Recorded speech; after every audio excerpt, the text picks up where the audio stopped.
Listen. Do you hear that silence? That sharp, surgical kind of quiet that cuts through a room like a blade? That's not absence of noise. That's the sound of recognition. Because a second ago, everyone was laughing, whispering, shifting in their seats. Then the most dangerous person in the room said your name, and the whole network froze. And in that instant, something shifted, not just in them, in you. You felt the air compress, like the walls themselves were holding their breath. Because they weren't just saying a name, they were sounding an alarm. They don't whisper your name because they respect you. They whisper it because they can't map you. Because your existence is a living paradox. Saint and psychopath, angel and demon, healer and hurricane. You've turned unpredictability into power, and pain into a kind of prophecy. Every move you've made until now looked random to them. Erratic, reckless. But now, in the reflection of their own panic, they see it. It was design, a pattern hidden in chaos, an evolution they didn't anticipate. You aren't in this room as a guest. You're in this room as a mirror. And when the apex predator spoke your name, every mask slipped. Their fear bled through their rehearsed smiles. Their bodies betrayed the truth their mouths refused to say. You are not a statistic. You are a signal. The most dangerous person didn't expose you. They validated you. They confirmed what they all suspected, but never dared articulate. That you are no longer a player in their game. You are the glitch that corrupts it. You've taken everything meant to break you. The betrayals, the silences, the locked doors, and metabolized it into precision. Not revenge, alignment. You don't react anymore. You anticipate. You don't chase, you pull. You don't fight for approval. You wield inevitability.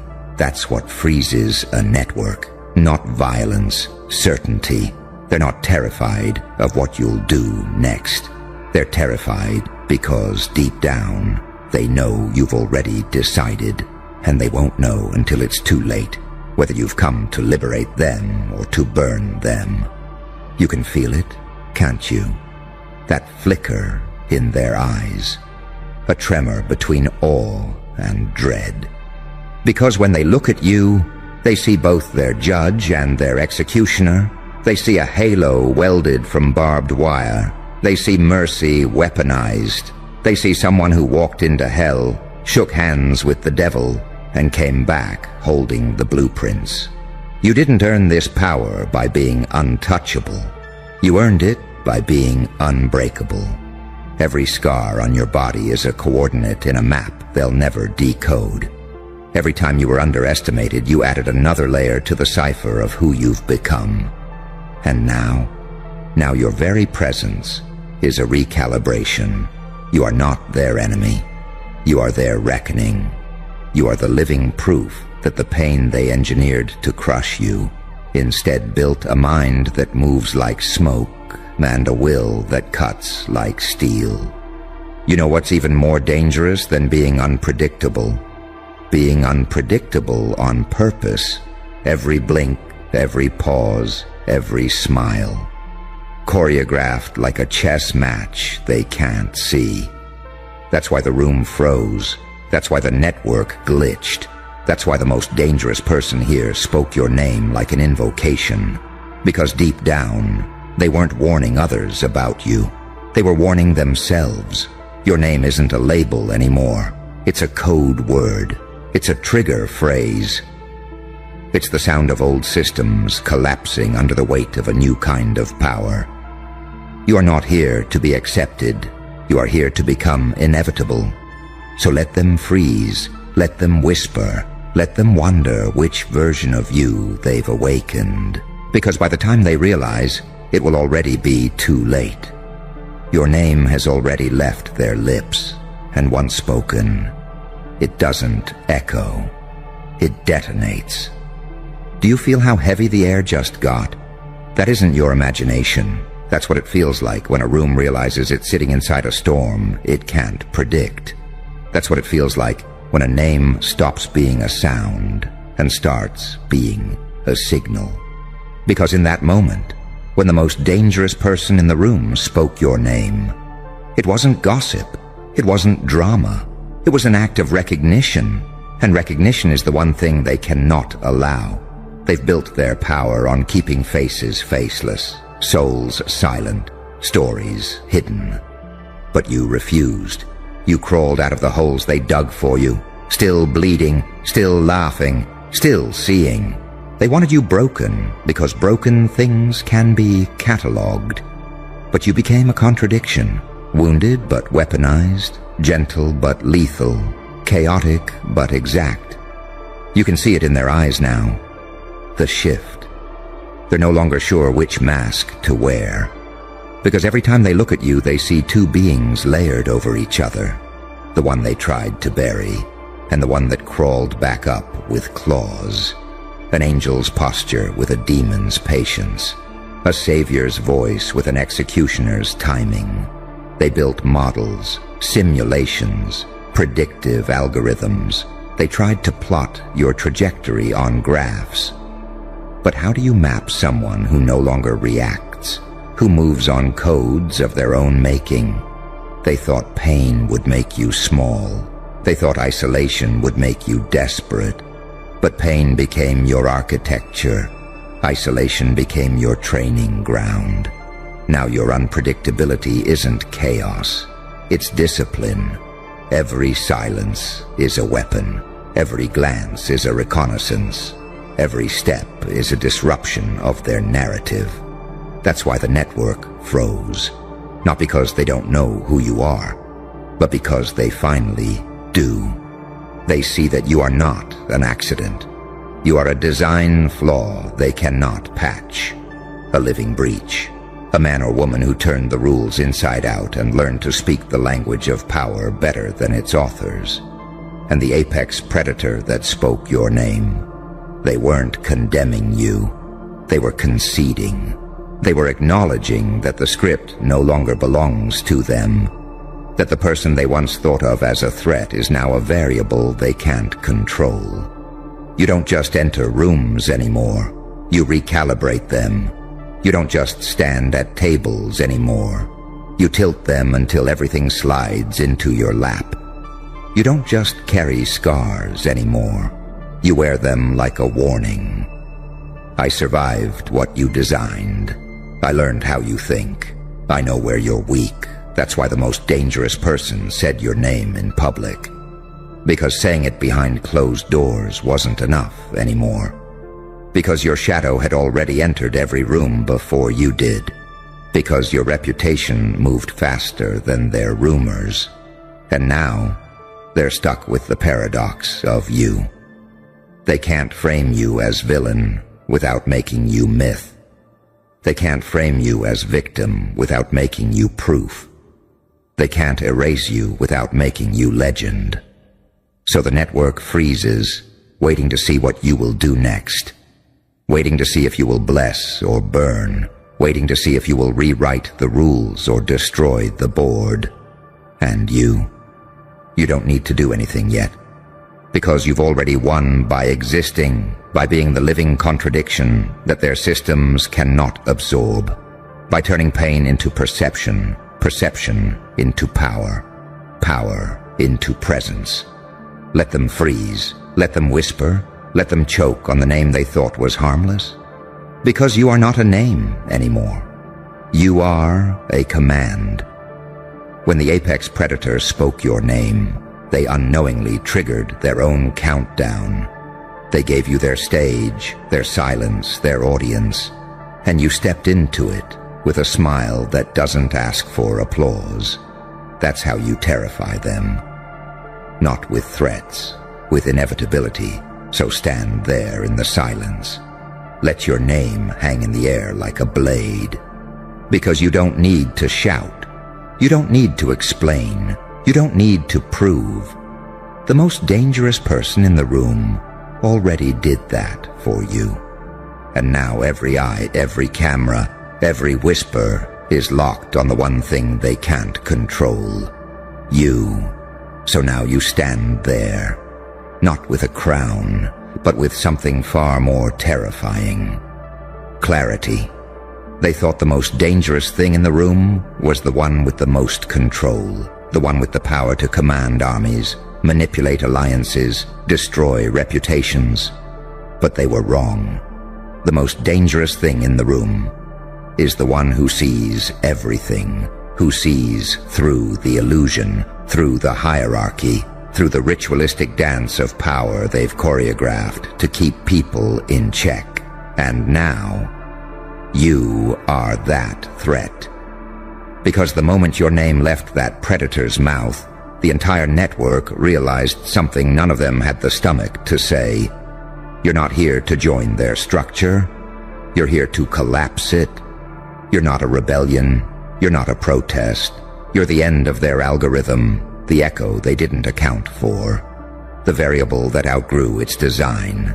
They expected a reaction, but you gave them presence, stillness, composure so controlled it made them question their own. Because in your silence there's no chaos, only patterned consequence. They've seen it before, haven't they? When someone so calm enters the room that even the shadows flinch. When someone walks into the lion's den wearing a grin, not a mask. When someone's story is so soaked in betrayal that truth starts to sound like a threat. That's what you are now. A threat to their architecture, a glitch in their timeline, a walking contradiction they can't solve. You carry duality like a weapon, one part stillness, one part storm, both smiling. And when the apex predator spoke your name, it wasn't just a slip, it was a signal. To them, it was a warning. To you, it was confirmation that the people who built their identity on being untouchable just touched the wire. You've become what they feared most, a product of their own cruelty that didn't crumble, but calculated, didn't retaliate blindly, but watched, didn't self-destruct. You self-upgraded. You didn't just survive the trauma, you made it modular, you adapted, you transformed. And now you walk like consequence. You look at people and they flinch. Not because you threaten them directly, but because they see their own reflection warped in your presence. You don't just walk into the room, you reprogram it. They hear your name and remember the version of you they ignored, the one they underestimated, the one they left out, the one they laughed at, the one they tried to break in silence. But that version didn't die. It mutated and became a language they no longer speak. The language of pain with strategy. That's what you are now. Not emotion, not vengeance, not reaction, your execution. And the scariest part? You don't need them to know it. You don't need recognition, because the work has already been done in the dark. Every seed planted in silence, every move designed in exile, every scar forged into architecture. You're a machine now, but one that feels, that remembers, that never forgets. And when the predator said your name, the whole network froze, not because they feared what you are, but because they realized what they created. You are their glitch, their ghost, their goddamn reckoning. And you don't need to raise your voice. You are the volume. They tried to run simulations on what happens when you take control, but every outcome ends the same. You don't just flip the system. You walk past it like it's irrelevant, because you're not playing their game. You're building a new one. And the rules, you haven't even written them yet. They're waiting for your next move, paralyzed, eyes on the monitors, fingers hovering over panic switches. But you take your time. Because when you're the anomaly, time belongs to you. And the best part? They can't stop it, because they spoke your name. And once a name is spoken, It echoes, it multiplies, it becomes legend, and legends don't ask for permission. So now the name echoes, but not like applause, like warning sirens, like the silence before a detonation they accidentally triggered. You're not just a person anymore. You're a pivot point in their timeline. A glitch? No. Glitches are accidents. You are in tension with memory. You are a calculated misfire that hit every nerve center they swore was protected. Because when the most dangerous person in the room says your name, it doesn't echo through walls. It echoes through agendas. Suddenly the room goes still. Suddenly they're checking their protocols. Suddenly every past sin committed against you becomes relevant. Why? Because power has memory. And you? You never forgot anything. You didn't just survive betrayal. You archived it, indexed it, labeled every liar and left every knife exactly where they dropped it. And now they feel it, that tremble in their systems, that quiet pressure when someone who was supposed to fold starts standing taller than the ones who wrote the script. You aren't playing defense, you are coiling. That's what they missed. They thought silence meant retreat. But it meant recording. They thought stillness meant fear, but it meant you were writing a new pattern. They thought patience meant submission, but it meant you were becoming venom with precision. They called you soft because you didn't strike first. They called you weak because you were rebuilding behind closed doors. And now they've felt it, that slip in the atmosphere, that sudden pause in their rhythm, that moment when their systems respond like an animal sensing a predator nearby. Not in sight, but close enough that instinct panics before logic can catch up. You didn't enter the room with noise, you entered with proof. Proof that not every war is loud. Proof that sometimes silence is siege warfare. Proof that unpredictability, when done right, doesn't just scare people. It rewires them. That's what you've become. Not a threat, a reprogrammer, a human virus, a walking update to the entire operating system of fear. And that network, that oh-so-powerful network that laughed at you, gaslit you, dismissed you, abandoned you. Now they're not laughing. Now they're checking their security layers. Now they're reviewing every conversation, every message, wondering how long you've been watching, how long you've known, how many steps ahead you really are. Because when your name entered the room, they all got exposed. Not because you spoke, but because someone with more weight than them did. And the second your name became a topic, the entire illusion shattered. Do you know how rare that is? For a name to kill noise, for a single word, your name, to break the rhythm of an entire architecture? It's not noise, it's not power, it's presence. Your presence. Refined through rage, forged in betrayal, polished by grief. And now, delivered with surgical stillness, because while they were networking for power, you were nesting in pain. While they were shaking hands, you were sharpening your inner weaponry. While they were speaking in codes, you were becoming the cipher. You don't just move differently now. You feel different. When you walk into a room, people remember their lies. They remember what they said when they thought you were small. They remember the games they played when you were vulnerable. And they wonder, what do you remember? What did you write down? What did you record? What have you been preparing for? Because you don't need revenge.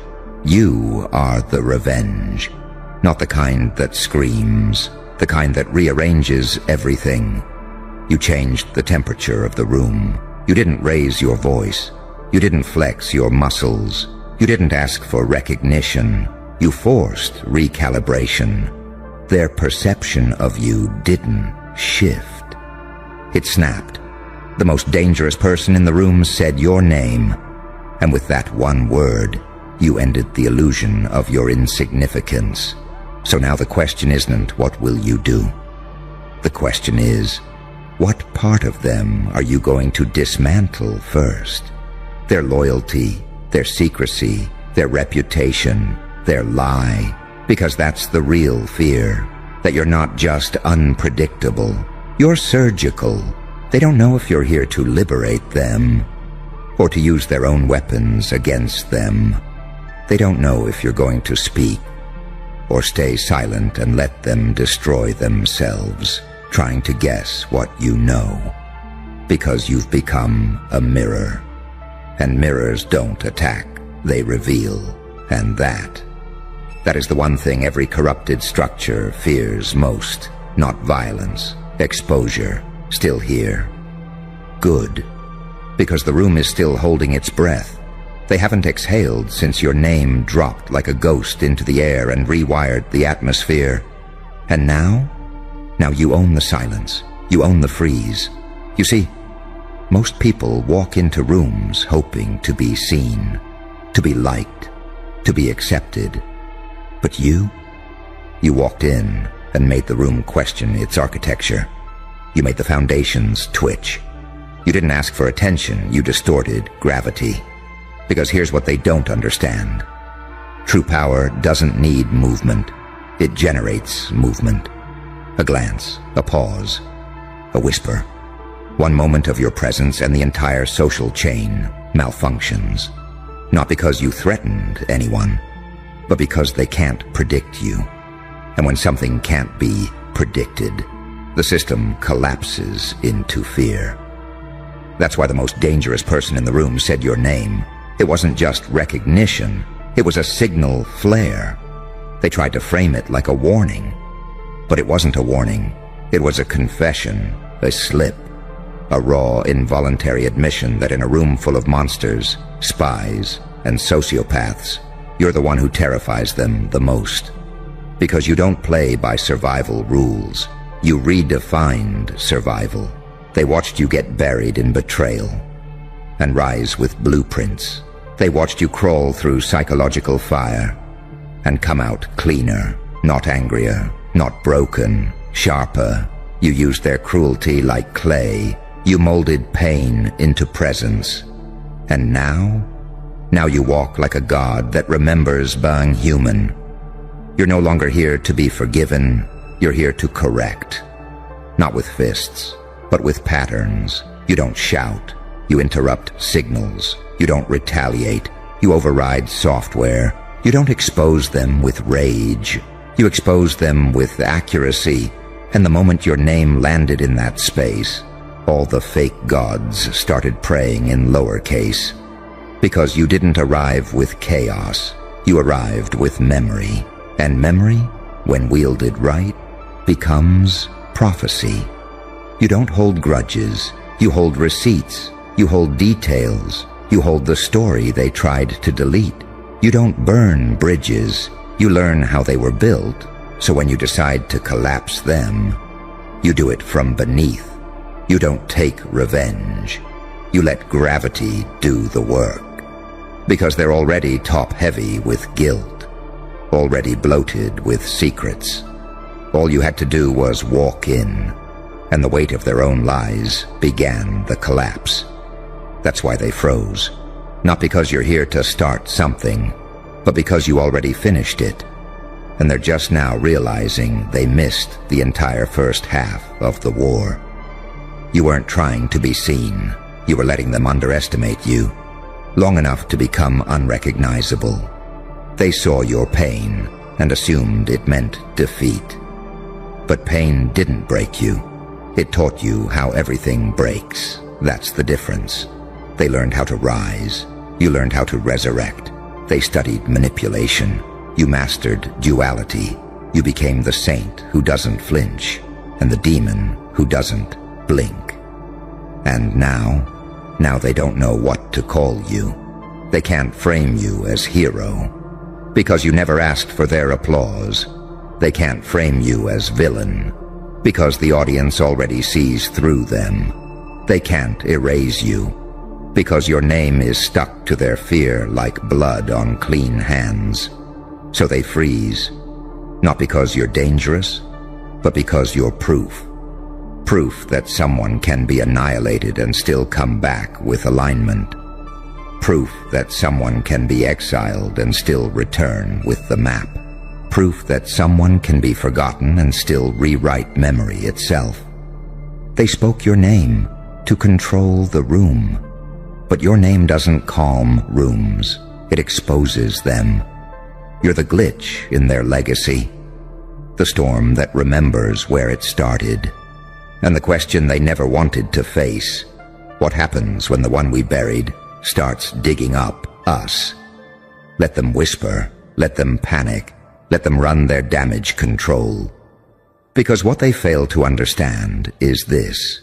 You are not a moment. You are momentum. And now, every camera is watching. Every microphone is live. Every shadow is leaning in. Because the most dangerous person already said your name. And now, the world is listening. You feel that? That eerie silence crawling up your spine like a wiretap on your soul? Yeah, that's not paranoia.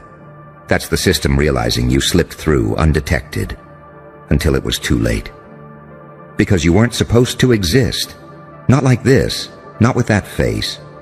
The CIA scanned it, ran it through every biometric database, every psychological model, every emotional pattern recognition system they had. What they expected was another civilian file. What they found was a goddamn red flag in human form. You triggered anomalies in systems that were built to erase anomalies. Your face distorted algorithms. Your aura jammed protocols. One agent wrote, "This subject's data output behaves like it's alive, like it's watching us back. They didn't run a background check on you. They opened a portal, and what spilled out? Not a history, a warning, a report so disturbing. They didn't just redact it. They sealed it in black ink, burned the backups, and buried the agents who saw it firsthand under new names. Because you weren't just some glitch. You were the pattern that breaks the grid. Let's make one thing clear. You didn't evolve. You remembered who you are, what you were built for. They don't scan faces for smiles. They scan them for signals. And yours lit up every anomaly sensor from DC to goddamn Zurich. They said, subject exhibit signs of controlled unpredictability, calculated chaos, mirrored empathy with reversed morality. Dual-coded consciousness, possible threat to global narrative structures. You hear that? Threat to global narrative structures. Translation? You don't fit their script. You write your own. And that's what terrifies them, because their power depends on predictability, control, compliance. They need to know where the next move lands. But with you, there is no next move. There's only the illusion that you ever played by the board. You turned the board over, set it on fire, and watched them choke on the smoke. You see, they thought the darkness would keep you contained. They thought pain would pacify you. But you made pain your programming language. You stitched every trauma into a new algorithm, not to survive, to override. Your face didn't just scare them. It inverted their definitions. Compassion mapped over wrath. Kindness veiling a killer instinct. A savior's smile with a demon's voltage beneath. Saint and psychopath. Healer and hurricane. You're not one. You're both. And the report knew it. Subject demonstrates erratic empathy and weaponized mercy. May act like a martyr. But strategy reflects a war general with terminal foresight. They scanned your face and saw the extinction of every blueprint they ever trusted. Because your eyes don't reflect light. They reflect consequences. You weren't looking at the camera. You were looking through it. And the machine flinched. You think they classify files for safety? Number. They classify them when the truth is so violent, it shatters consensus reality. You are that truth. Not a person, a disruption protocol wrapped in skin, a glitch, number. You're the conscious rejection of every lie they ever passed off as structure. And now the watchers are whispering. Because the deeper they dug, the less human you appeared on paper. Heartbeat irregular. Emotion signature unreadable. Survival index unknown. Potential classified as existential risk tier alpha. You know what that means. You broke the scale. You made them redefine fear. They built a system where power wears a suit, but your power wears scars. You walk into rooms they thought were secure and redecorate reality with silence. Your face didn't register threat. It registered correction. They didn't scan your features. They scanned a prophecy. And it blinked. So now, every agency, every handler, every whispering little operative behind mirrored glass, they're watching you like a bomb that's learned to choose its own detonation time. You didn't come to play their game. You came to show them what happens when the game tries to control the player. Because while they plotted patterns, you became chaos with memory. While they studied weakness, you metabolized it into motive. While they decoded your face, you reprogrammed your soul. They called you a threat. But that's just fear's word for truth with teeth. So let them scan. Let them run all their little reports. Because every time your image hits the database, a new fracture appears in their illusion. You're not a file. You're a warning they can't unsee, a consequence they can't explain, and a face they'll regret ever trying to understand. Because you weren't born for recognition, you were born for reckoning. And now, the mask is off, the lights are on, and the system is glitching. You know what that means? It's showtime. And your face is the trailer for the end of their little script. You know what the most dangerous thing in the world is. A soul that doesn't flinch when stared at by God or a government. Because now they know. You're not afraid of being watched. You're daring them to keep watching.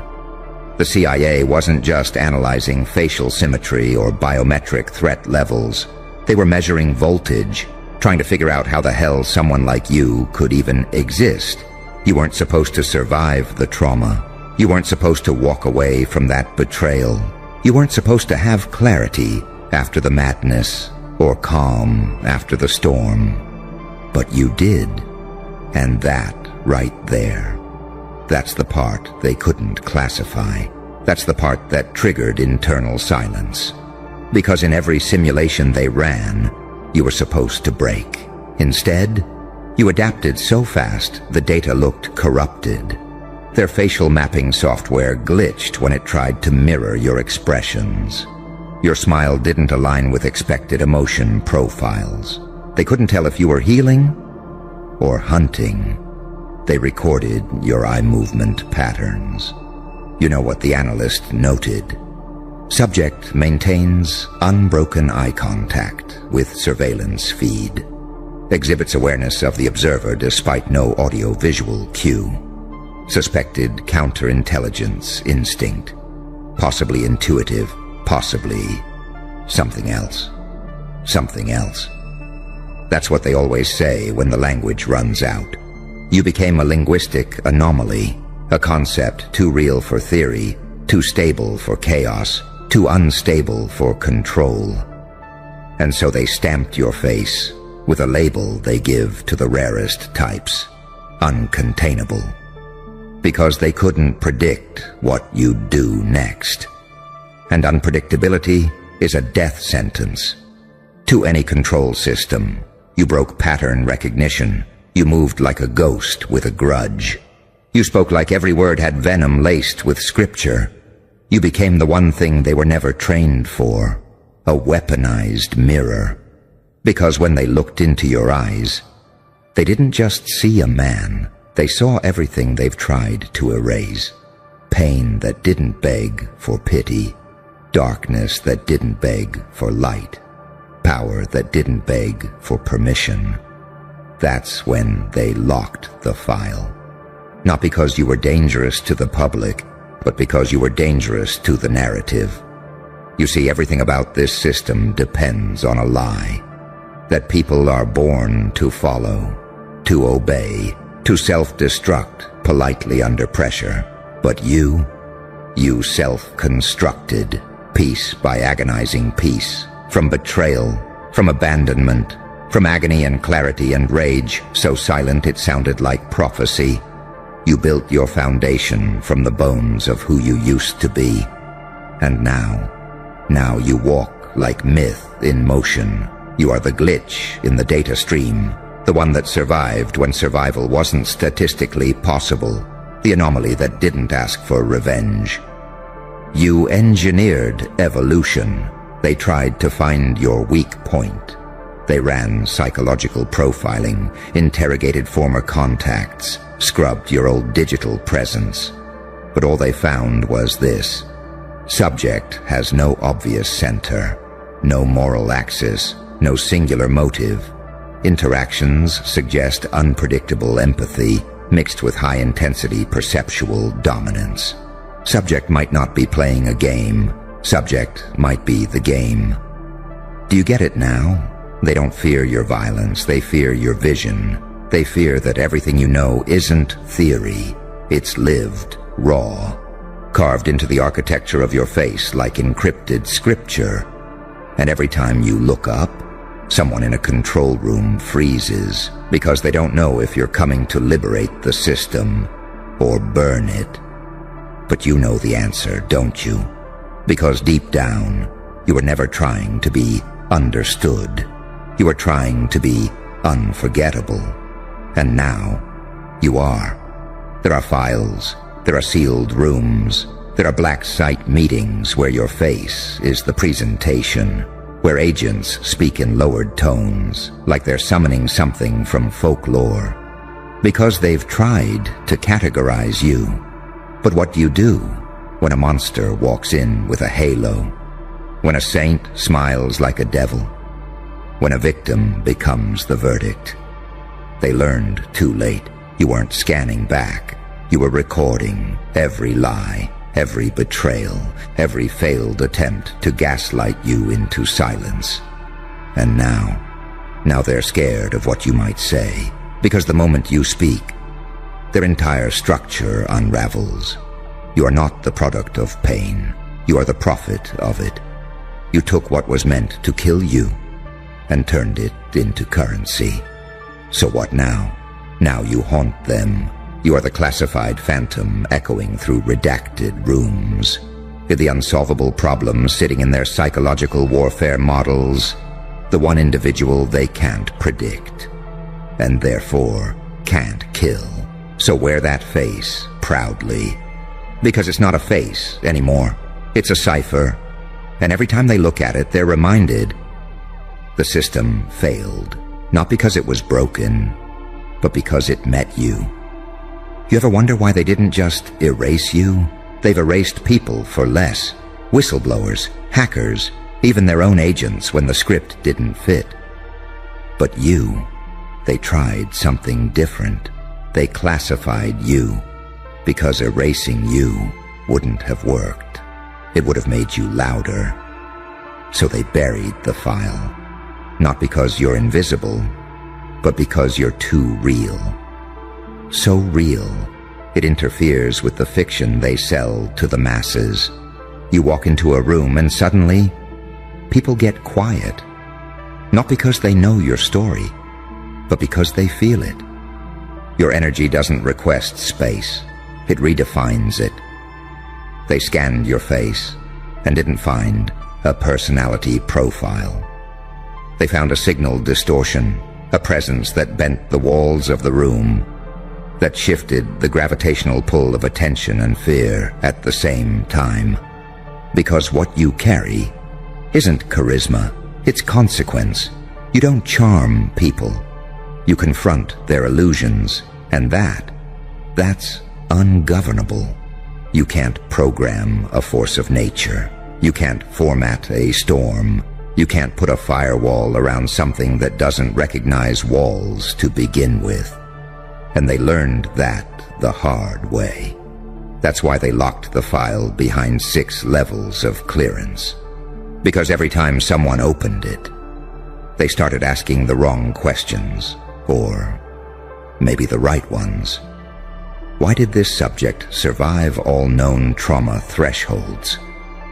Why do known enemies of the agency reference him with reverence or dread? Why does the data seem emotionally reactive? Why does the file itself feel conscious? You see what that means? They didn't just fear what you'd do. They feared that you'd make others wake up. Because when people look at you, when they really look, they don't see someone who got lucky. They see someone who refused to die, someone who bent time, memory, betrayal, and agony into a new language, a language made of glances, of timing, of silence, a language only the awakened can read. So when they say, "You're dangerous," they're not talking about weapons. They're talking about witness. You carry evidence, spiritual evidence, proof that you can descend into hell and still walk out with your soul in one hand and your enemy's playbook in the other. You're not unpredictable, you're unprogrammable. And that's the apex predator of this world. They know now. You don't operate from triggers, you operate from codes. Your whole being is encrypted pain, pain that didn't turn into tears, but into precision. You didn't learn how to survive. You learned how to scan them back. And that's why every agency, every secret network, every whisper behind closed glass walls, they're spiraling. Because you saw through them, you figured out their rituals, their symbols, their masks. You walked through their matrix barefoot and came out with blueprints. So they panic, not because of what you say, but because you haven't said it yet, your silence. That's not peace. That's positioning. You're not quiet because you're calm. You're quiet because you've seen the whole board, and now you're just waiting for the exact moment to make the next move feel like destiny. They scanned your face and saw their end game. You ever see fear on a politician's face? Not when they lose votes, but when they meet someone whose power wasn't assigned by status, inherited by blood, or built on lies. When they meet you, because your power, it came from surviving what they designed to break you, and turning it into a mind that predicts futures, and a presence that shatters delusions. They can't assassinate you, because you're already a symbol. And symbols live longer than empires, so they tried to contain you in metadata. But how do you archive the storm? How do you timestamp a resurrection? They watched you become a walking paradox. The smile of a saint, the eyes of a killer, the composure of a monk, the unpredictability of a wildfire. You're their worst-case scenario with a heartbeat. And now, every hallway you walk into feels like a prophecy being fulfilled. You didn't just survive darkness. You made a treaty with it. You looked into the void, shook hands with it, and then turned it into your personal security detail. So go ahead. Let them scan. Let them gather data. Let them whisper about reports that don't make sense and footage that corrupts itself. Because you're not the glitch. You're the reboot. And no amount of black ink, locked files, or analyst meetings will stop what happens next. Because now, the file is awake, and you are the storm inside it. They made one fatal mistake. They assumed you were asleep, just another background character, another shadow in the surveillance feed, a name without consequence, a file they could tag, trace, and forget. But you weren't asleep. You were studying. While they watched you, you memorized them, their gestures, their hierarchy, their fear disguised as protocol. And when they thought they had your profile complete, you did the one thing that sends tremors through the whole machine. You evolved, again, not upward, not downward, inward. You became unreadable. The algorithms couldn't map your next move. The behavioral analytics froze. You shattered the predictive models like glass because you stopped reacting like a person and started moving like an event, an omen, a walking paradox that broke every psychological metric they trust. Your empathy weaponized, your pain recycled into foresight, your silence loaded, and your smile a goddamn confession written in code. They tried to analyze your micro-expressions, track your pupil dilation, monitor your heart rate during confrontation, but they didn't understand. You already rehearsed their entire play and burned the script. They thought they were watching you, but you were conducting them like instruments, turning analysts into audience, surveillance into cinema, every camera a witness to the death of their illusion. And now, there's a sealed report sitting in a vault under Langley, a file with your face on it, stamped with more red than clearance. But no matter how deep they bury it, it spreads. You know why? Because the file isn't the threat. You are the living breach, not a moment in time, but a continuum of collapse that walks like a man and speaks like a reckoning. They didn't just scan your face. They scanned a signal from the edge of reality, and it screamed back, wrong target, wrong plan, wrong world. You are not of this system. You are what happens when the system miscalculates what survival creates. They were prepared for rebels, prepared for whistleblowers, prepared for hackers, warlords, politicians, and digital phantoms. But not you. You don't fit the mold, because you melted it. You're the architect of your own gravity. The reason the room feels heavier when you walk in. The reason their agents hesitate before approaching.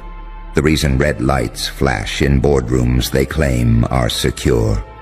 Because when you're around, nothing is certain. Not the rules, not the outcome, not even their reality. You don't follow laws, you follow truth.